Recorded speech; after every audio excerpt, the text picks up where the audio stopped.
Regression ಅನ್ನೋ ಒಂದು statistical ಟೂಲನ್ನು ಡೇಟಾ ಅನಾಲಿಸಿಸ್ ಪರ್ಪಸಸ್ಗೋಸ್ಕರ ಮೆಷಿನ್ ಲರ್ನಿಂಗ್ ಅಲ್ಗಾರಿಥಮ್ ಆಗಿ ಹೇಗೆ ನೋಡ್ಬೋದು ಅಂತ ಇಲ್ಲಿವರೆಗೂ ನೋಡಿದ್ವಿ. ಈಗ ಸ್ವಲ್ಪ ಬೇರೆ ಥರ ಇದೇ ವಿಷಯವನ್ನು ನೋಡೋಣ. ಈ ಟೂಲ್ಗೆ ರಿಗ್ರೆಷನ್ ಅನ್ನುವ ಹೆಸರು ಯಾಕೆ ಬಂತು? ಯಾಕಂದರೆ ರಿಗ್ರೆಷನ್, ರಿಗ್ರೆಸಿವ್, ಟು ರಿಗ್ರೆಸ್ ಈ ಶಬ್ದಗಳನ್ನು ನಾವು ಇಂಗ್ಲಿಷ್ನಲ್ಲಿ ಬಹಳ ಪಾಸಿಟಿವ್ ಆಗಿ ಯೂಸ್ ಮಾಡಲ್ಲ. ಕನ್ನಡದಲ್ಲಿ ಹೇಳೋದಾದರೆ ಕಂದಾಚಾರ ಅಂತ ನಾವೇನು ಕರಿತೀವಿ, ಸರಿಸುಮಾರು ಮೂಢನಂಬಿಕೆ ಅಂತ ಹೇಳಿ, ಅದಕ್ಕೆ ಸರಿಯಾಗಿ ರಿಗ್ರೆಷನ್, ರಿಗ್ರೆಸಿವ್ ಅನ್ನೋ ಶಬ್ದಗಳನ್ನು ನಾವು ಯೂಸ್ ಮಾಡ್ತೀವಿ. ಅಂದರೆ ಇಷ್ಟೊಂದು ನೆಗೆಟಿವ್ ಆದಂತಹ ಒಂದು ಶಬ್ದವನ್ನು ಈ ಟೂಲಿಗೆ ಯಾಕೆ ಇಟ್ಟಿದ್ದಾರೆ ಅಂತ ನಾವು ನೋಡಬೇಕು. ಅಂದರೆ ರಿಗ್ರೆಷನ್ ಹೇಗೆ ಬಂತು ಅಂತ ಸ್ವಲ್ಪ ಇತಿಹಾಸದ ಪುಟಗಳನ್ನು ತಿರುವಿ ಹಾಕಬೇಕಾಗತ್ತೆ. ನಾವಿವತ್ತು ರಿಗ್ರೆಷನ್ ಅಂತ ಏನು ಕರಿತೀವಿ, ಈ ಹೆಸರು ಇಲ್ಲದೆ ನಾವು ಇಲ್ಲಿ ಮಾಡೋ ಕೆಲಸ ಅಂದರೆ ಡೇಟಾವನ್ನು ಒಂದು ಲೀನಿಯರ್ ರಿಲೇಶನ್ಶಿಪ್ ಥರ ನೋಡೋದು ಗಾಸ್ ಅವರ ಸಮಯದಲ್ಲೇ ಗೊತ್ತಿತ್ತು ಅಂತ ನಮ್ಗೆ ಗೊತ್ತಾಗುತ್ತೆ. ಆದರೆ ಗಾಸ್ ರಿಗ್ರೆಷನ್ ಅನ್ನೋ ಶಬ್ದವನ್ನು ಯೂಸ್ ಮಾಡಿಲ್ಲ. ಈ ಶಬ್ದವನ್ನು ಮೊದಲನೇ ಬಾರಿಗೆ ಯೂಸ್ ಮಾಡಿದವರು ಸರ್ ಫ್ರಾನ್ಸಿಸ್ ಗ್ಯಾಲ್ಟನ್.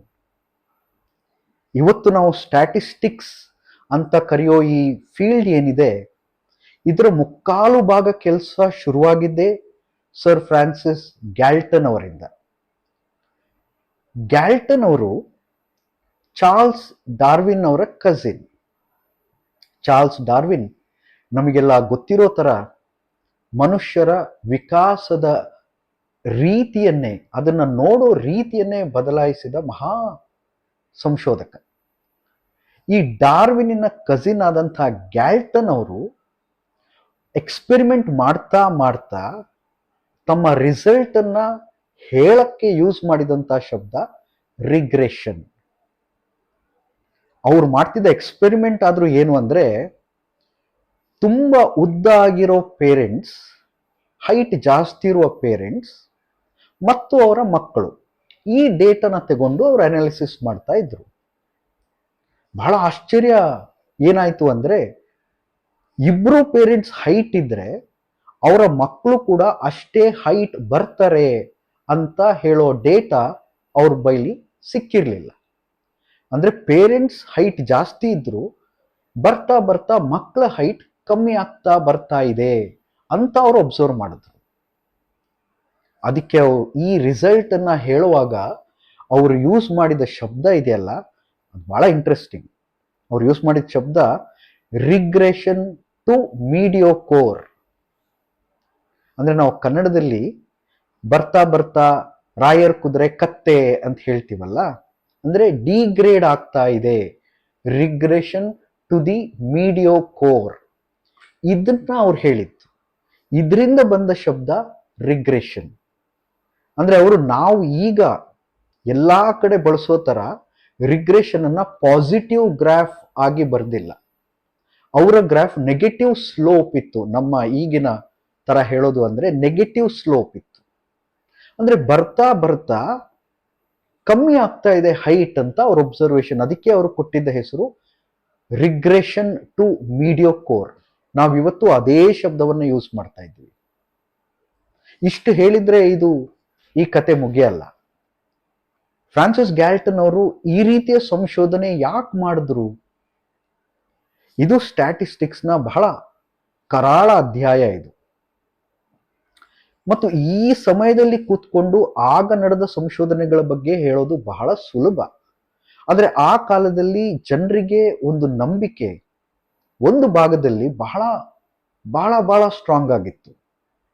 ಏನಂದ್ರೆ, ಒಬ್ಬ ಮನುಷ್ಯನ ಫಿಸಿಕಲ್ ಫೀಚರ್ಸ್ ಅನ್ನ ಮೆಷರ್ ಮಾಡಿ ಅವನ ಮೆಂಟಲ್ ಎಬಿಲಿಟಿ ಬಗ್ಗೆ ಹೇಳಬಹುದಾ? ಈ ಥರದ ರಿಸರ್ಚ್ ಗ್ಯಾಲ್ಟನ್ ಅವರ ಲ್ಯಾಬ್ಗಳಲ್ಲಿ ಬಹಳ ನಡೀತಾ ಇತ್ತು. ನಾವು ಈಗ ಸ್ಟ್ಯಾಟಿಸ್ಟಿಕ್ಸ್ ಅಲ್ಲಿ ನೆನಪಿಸ್ಕೊಳ್ಳುವಂತ ಎಲ್ಲ ದೊಡ್ಡವರು ಅವರ ಲ್ಯಾಬಿಂದನೇ ಬಂದವರು. ಕಾರ್ಲ್ ಪಿಯರ್ಸನ್, ಇದೇ ಫ್ರಾನ್ಸಿಸ್ ಗ್ಯಾಲ್ಟನ್ನ ಶಿಷ್ಯ. ಕಾರ್ಲ್ ಪಿಯರ್ಸನ್ ಅವರು ಸ್ಟ್ಯಾಟಿಸ್ಟಿಕ್ಸ್ ನಲ್ಲಿ ತಮ್ಮದೇ ಆದ ಕಾಂಟ್ರಿಬ್ಯೂಷನ್ ಅನ್ನು ಕೊಟ್ಟವರು. ಫಿಶರ್ ಮತ್ತು ಕಾರ್ಲ್ ಪಿಯರ್ಸನ್ ಇವರಿಬ್ಬರ ನಡುವಿನ ಜಗಳದಿಂದಾಗಿ ಸ್ಟ್ಯಾಟಿಸ್ಟಿಕ್ಸ್ಗಂತೂ ಬಹಳ ದೊಡ್ಡ ಲಾಭ ಆಗಿದೆ. ಆದರೆ ಇವರೆಲ್ಲ ಕೆಲಸ ಮಾಡ್ತಿದ್ದ ಕಾಲದಲ್ಲಿ ಈ ಫೀಲ್ಡಿಗೆ ಸ್ಟ್ಯಾಟಿಸ್ಟಿಕ್ಸ್ ಅನ್ನೋದಕ್ಕಿಂತ ಬೇರೆ ಒಂದು ಹೆಸರಿತ್ತು. ಆ ಫೀಲ್ಡಿನ ಹೆಸರು ಇವತ್ತು ಯಾರು ಹೇಳ್ತಾ ಇಲ್ಲ. ನೀವು ವಿಕಿಪೀಡಿಯಾದಲ್ಲೆಲ್ಲ ಇದರ ಬಗ್ಗೆ ನೋಡಿದ್ರೆ ಡಿಸ್ಕ್ರೆಡಿಟೆಡ್ ಫೀಲ್ಡ್ ಅಂತ ಇದೆ. ಆ ಫೀಲ್ಡ್ ಹೆಸರು ಯೂಜೆನಿಕ್ಸ್ ಅಂತ. ಆ ಶಬ್ದವನ್ನ ಇವತ್ತು ಯೂಸ್ ಮಾಡೋದು ಬಿಟ್ಬಿಟ್ಟಿದೀವಿ. ಕಾರ್ಲ್ ಪಿಯರ್ಸನ್ ಅವರು ಎಡಿಟರ್ ಆಗಿ ಮಾಡ್ತಿದ್ದಂತ ಜರ್ನಲ್ ಬಯೋಮೆಟ್ರಿಕಾ, ಅಲ್ಲಿ ಪಬ್ಲಿಷ್ ಆಗ್ತಿದ್ದಂತ ರಿಸಲ್ಟ್ಗಳಿವೆಲ್ಲ. ಅಂದ್ರೆ ಹುಟ್ಟಿನಿಂದ ಕೆಲವು ಮನುಷ್ಯರು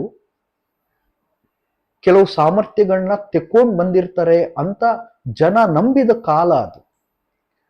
ಅದನ್ನ ಪ್ರೂವ್ ಮಾಡಕ್ಕೆ ಈ ತರಹದ ಬಹಳ ಟೂಲ್ಸ್ ಅನ್ನ ನೀವು ಕೋರಿಲೇಷನ್ ತಗೊಳ್ಳಿ, ಹೈಪೋಥೆಸಿಸ್ ಟೆಸ್ಟಿಂಗ್ ತಗೊಳ್ಳಿ, ಅಥವಾ ಈಗ ನಾವು ನೋಡ್ತಿರೋ ರಿಗ್ರೆಷನ್ ತಗೊಳ್ಳಿ, ಈ ಎಲ್ಲಾ ಟೂಲ್ಸ್ ಬೆಳೆದು ಬಂದಿದ್ದು ಈ ಆರ್ಗ್ಯುಮೆಂಟ್ ಅನ್ನ ಸಪೋರ್ಟ್ ಮಾಡಲಿಕ್ಕೆ. ಅಂದ್ರೆ ಮನುಷ್ಯರು ಹುಟ್ಟುತ್ತಾನೆ ಶ್ರೇಷ್ಠ ಅಥವಾ ಕೀಳು ಅಂತ ಆಗಿರ್ತಾರೆ. ಇದೆಲ್ಲಾ ಮೆಥಡ್ಸ್ ನ ಯೂಸ್ ಮಾಡಿಕೊಂಡು ಕೆಲವರಿಗೆ ಯಾಕೆ ಸಪೋರ್ಟ್ ಕೊಡಬಾರ್ದು, ಎಜುಕೇಶನ್ಗಾಗಿರ್ಬೋದು, ಇನ್ನೊಂದು ಪರ್ಪಸ್ಗೆ ಆಗ್ಬೋದು, ಅದು ವೇಸ್ಟು, ಪಬ್ಲಿಕ್ ರಿಸೋರ್ಸ್ ಅನ್ನ ಆತರ ವೇಸ್ಟ್ ಮಾಡಬಾರ್ದು ಅಂತ ಆರ್ಗ್ಯೂ ಮಾಡ್ತಿದ್ದ ಕಾಲ. ಇದಕ್ಕೋಸ್ಕರ ನಾವಿವತ್ತು ನೋಡ್ತಿದ್ದೀವಲ್ಲ, ಈ ಕೋರಿಲೇಷನ್ ಆಗಿರ್ಬೋದು, ಹೈಪಾಥೆಸಿಸ್ ಟೆಸ್ಟಿಂಗು, ರಿಗ್ರೆಷನ್ನು, ಈ ತರದ್ದು ಟೂಲ್ಸ್ಗಳನ್ನ ಬಳಸ್ಕೊಳ್ತಾ ಇದ್ರು ಸ್ವೀಡಿಶ್ ಪೀಪಲ್ ಅಥವಾ ಫ್ರೆಂಚ್. ಒರಿಜಿನಲ್ ಬ್ಲಡ್ ಅಂತ ಏನ್ ಕರೆಯಕ್ ಶುರು ಮಾಡಿದ್ರು, ಇದು ಅತಿರೇಕಕ್ಕೆ ಹೋಗಿದ್ದು ಮತ್ತು ಎರಡನೇ ಮಹಾಯುದ್ಧ ಆಗಿದ್ದು ನಿಮ್ಗೆಲ್ಲ ಗೊತ್ತಿರ್ಬೋದು. ಇನ್ಫ್ಯಾಕ್ಟ್ ಹಿಟ್ಲರ್ನ ಕಾಲದಲ್ಲಿ IBMನವರು ಇದೇ ಟೂಲ್ಸ್ ನ ಯೂಸ್ ಮಾಡಿ ಜನರನ್ನ ಸಪರೇಟ್ ಮಾಡಕ್ಕೆ, ಅಂದ್ರೆ ಪ್ರೊಫೈಲ್ ಮಾಡಕ್ಕೆ ಒಂದು ದೊಡ್ಡ ಕಂಪ್ಯೂಟರ್ನ ಕಟ್ಟಿಕೊಟ್ಟ ಕತೆ ಒಂದಿದೆ. ನೀವು ಕಂಪ್ಯೂಟರ್ ಟೆಕ್ನಾಲಜಿ ತಗೊಳ್ಳಿ ಅಥವಾ ಆ ಕಾಲದಲ್ಲಿ ಬೆಳೆದು ಬಂದಂತ ಈ ತರದ ಟೆಕ್ನಾಲಜಿಗಳನ್ನ ತಗೊಳ್ಳಿ, ಇದೆಲ್ಲ ಒಂದು ರಕ್ತಸಿಕ್ತ ಅಧ್ಯಾಯ. ಆದ್ರೆ ಇವತ್ತು ಅದನ್ನೆಲ್ಲ ಬದಿಗಿಟ್ಟು ನಾವು ಅದನ್ನ ಒಳ್ಳೆ ಪರ್ಪಸಸ್ಗೋಸ್ಕರ ಯೂಸ್ ಮಾಡ್ತಾ ಇದ್ದೀವಿ. ಆದ್ರೂ ಇದನ್ನ ತಿಳ್ಕೊಳ್ಳೋದು ಬಹಳ ಮುಖ್ಯ. ಯಾಕಾಗತ್ತೆ ಅಂದ್ರೆ ಇದು ಬೆಳೆದು ಬಂದ ರೀತಿ ಹೇಗಿತ್ತು ಅಂತ ತಿಳ್ಕೊಂಡ್ರೆ ಇದ್ರ ಬಗ್ಗೆ ಇನ್ನೂ ನಮಗೆ ಗೌರವ ಜಾಸ್ತಿ ಆಗುತ್ತೆ ಮತ್ತು ಇದನ್ನ ಸರಿಯಾದ ರೀತಿಯಲ್ಲಿ ಬಳಸಬೇಕು ಅಂತ ನಮ್ಗೆ ಗೊತ್ತಾಗುತ್ತೆ. ಈ ಸಮಯದಲ್ಲಿ ನಾವು ನೆನಪಿಸ್ಕೊಳ್ಬೇಕಾದ ಇನ್ನೊಂದು ಹೆಸರು ಅಂತ ಹೇಳಿದ್ರೆ PC ಮಹಾಲ್ನೋಬಿಸ್. ಮಹಾಲ್ನೋಬಿಸ್ ಅವರು ಭಾರತದಲ್ಲಿ ಇದೇ ತರದ ಕೆಲಸಗಳನ್ನ ಮಾಡಿದ್ರು. ಆದ್ರೆ ಈ ತರದ ಪರ್ಪಸಸ್ಗೋಸ್ಕರ ಅವ್ರು ಮಾಡಿಲ್ಲ. ಅವರು ತಮ್ಮ 1950ನೇ ಇಂಡಿಯನ್ ಸೈನ್ಸ್ ಕಾಂಗ್ರೆಸ್ ನಲ್ಲಿ ಮಾಡಿದ ಭಾಷಣ, ವೈ ಸ್ಟ್ಯಾಟಿಸ್ಟಿಕ್ಸ್ ಅಂತ ಒಂದು ಭಾಷಣ ಇದೆ. ಅದನ್ನ ಇಂಟ್ರೆಸ್ಟ್ ಇರೋರು ಓದ್ಬೋದು. ಅದರಲ್ಲಿ ಬಹಳ ಕ್ಲಿಯರ್ ಆಗಿ ಸ್ಟ್ಯಾಟಿಸ್ಟಿಕ್ಸ್ ಅನ್ನೋ ಟೂಲ್ ಅನ್ನ ಯಾವ ತರ ಯೂಸ್ ಮಾಡಬೇಕು ಅನ್ನೋದನ್ನ ಹೇಳಿದ್ದಾರೆ. ನಮ್ಮ ದೇಶದಲ್ಲಂತೂ ಅವರಿಂದ ಶುರುವಾಗಿ ಅವರು ಇಂಡಿಯನ್ ಸ್ಟ್ಯಾಟಿಸ್ಟಿಕಲ್ ಇನ್ಸ್ಟಿಟ್ಯೂಟ್ ಅನ್ನು ಶುರು ಮಾಡಿದ್ರು. ಭಾರತದ 5 ಇಯರ್ ಪ್ಲಾನಿಗೆ ಅವ್ರದೇ ಆದ ಕಾಂಟ್ರಿಬ್ಯೂಷನ್ ಇದೆ. ಮತ್ತು ಇದೆಲ್ಲ ಮಾಡೋದಕ್ಕೆ ಭಾರತದಲ್ಲಿ ಪ್ರಪ್ರಥಮ ಬಾರಿಗೆ ಕಂಪ್ಯೂಟರ್ನ ತಂದವರು ಕೂಡ ಮಹಾಲ್ನೋಬಿಸ್.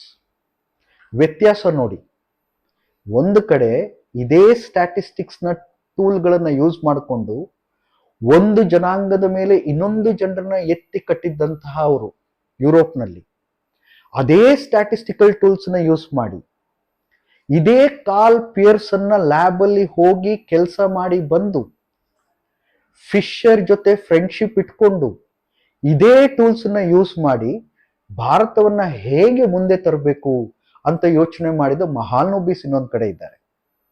ನಮಗಿವತ್ತು ಮಹಾಲ್ನೋಬಿಸ್ ದಾರಿದೀಪ ಆಗ್ಬೇಕು, ಸ್ಟ್ಯಾಟಿಸ್ಟಿಕ್ಸ್ ನ ಯಾವ ತರ ಬಳಕೆ ಮಾಡಬೇಕು ಅಂತ. ಇವರಲ್ಲ. ರಿಗ್ರೆಷನ್ ಅನ್ನೋ ಶಬ್ದದಿಂದ ಇಷ್ಟೆಲ್ಲ ಬಂತು ನೋಡಿ.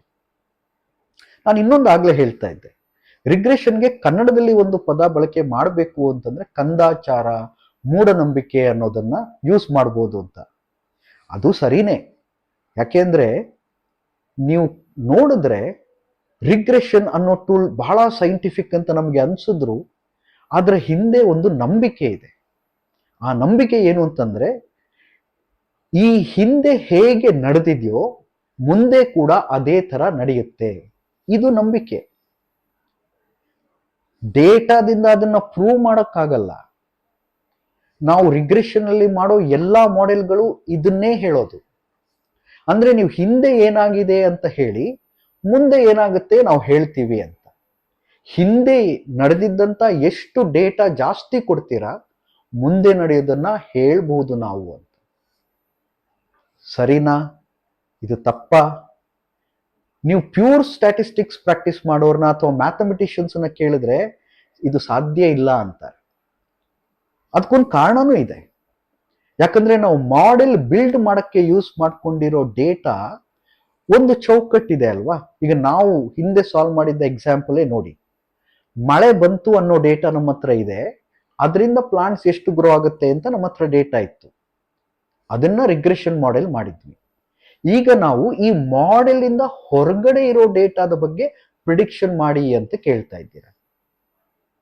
ಒಂದರ್ಥದಲ್ಲಿ out of syllabus. Out of syllabus question ಕೊಟ್ರೆ ಎಕ್ಸಾಮ್ ನಲ್ಲಿ ಎಷ್ಟು ಗಲಾಟೆ ಆಗ್ಬೋದು, ಅದೇ ತರ ಇದು. ಆದ್ರೆ ಅದಕ್ಕೆ ರಿಲೇಟೆಡ್ ಆಗಿದೆ. Out of syllabus question correct, but ನೀವು ಸಿಲೆಬಸ್ ಅಲ್ಲಿ ಏನ್ ಕವರ್ ಮಾಡಿದ್ರೆ ಅದಕ್ಕೆ ಸರಿ ಸುಮಾರಾಗಿ ಹತ್ರ ಇದೆ ಅಂದ್ರೆ ಸ್ಟೂಡೆಂಟ್ಸ್ ಅದಕ್ಕೆ ಆನ್ಸರ್ ಬರೆಯಕ್ಕೆ ಹಿಂದೆ ಮುಂದೆ ನೋಡಲ್ಲ. ಅದೇ ತರ ಇಲ್ಲಿ ಕೂಡ ನೀವು ಒಂದು ಮಾಡೆಲ್ ಜನರೇಟ್ ಮಾಡೋದಕ್ಕೆ ಯೂಸ್ ಮಾಡಿರೋ ಡೇಟಾದ ಅಕ್ಕಪಕ್ಕ ಇದ್ರೆ, ನೀವು ಹಳೆ ಎಕ್ಸಾಂಪಲ್ ನೋಡಿದ್ರೆ ನಮ್ಮ ರೈನ್ಫಾಲ್ ಡೇಟಾ ಅದಕ್ಕೆ ಸರಿ ಸುಮಾರಾಗಿ ಹತ್ರ ಇತ್ತು, ಹಾಗಾಗಿ ಪ್ರಿಡಿಕ್ಷನ್ ಮಾಡಬಹುದು. ತುಂಬಾ ದೂರ ಮಾಡಕ್ಕಾಗಲ್ಲ. ಈಗ ಕಳೆದ 10 ವರ್ಷದ್ದು ಅಂದ್ರೆ 2000 ನಿಂದ 2010 ವರೆಗಿನ ಡೇಟಾ ನಮ್ಮ ಹತ್ರ ಇದ್ದು 2026 ಇದು ಪ್ರಿಡಿಕ್ಷನ್ ಮಾಡಿ ಅಂದ್ರೆ ಕಷ್ಟ. ಅದೇ 2015 ಇಂದ 2025 ವರೆಗಿನ ಡೇಟಾ ಇದೆ, 2026 ಪ್ರಿಡಿಕ್ಷನ್ ಮಾಡಿ ಅಂದ್ರೆ ಮಾಡಬಹುದು. ಇದೊಂದು ಬಹಳ ದೊಡ್ಡ ಡಿಫರೆನ್ಸ್ ಇದೆ. ಅಂದ್ರೆ ಎಕ್ಸ್ಟ್ರಾಪೊಲೇಷನ್ ಆಫ್ ಡೇಟಾ ರಿಗ್ರೆಷನ್ ಅಲ್ಲಿ ಆದಷ್ಟು ಅವಾಯ್ಡ್ ಮಾಡಬೇಕು. ಹಾಗಾಗಿನೇ ರಿಗ್ರೆಷನ್ ನಾವು ಮೆಷಿನ್ ಲರ್ನಿಂಗ್ ಅಲ್ಗಾರಿಥಮ್ ಆಗಿ ಕನ್ಸಿಡರ್ ಮಾಡಿದಾಗ ಎರಡು ರೀತಿಲಿ ಯೂಸ್ ಮಾಡ್ತೀವಿ.